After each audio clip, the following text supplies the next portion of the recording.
Hello mga igan! I-share ko lang po yung strawberry apple na nabili po ng kapatid ko.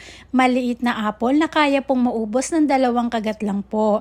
Para po sa akin, ito po ay mas malutong pero di naman po naglalayo ang lasa nito sa karaniwang mansanas na nabibili natin sa palengke o grocery. Yun lamang po't maraming salamat!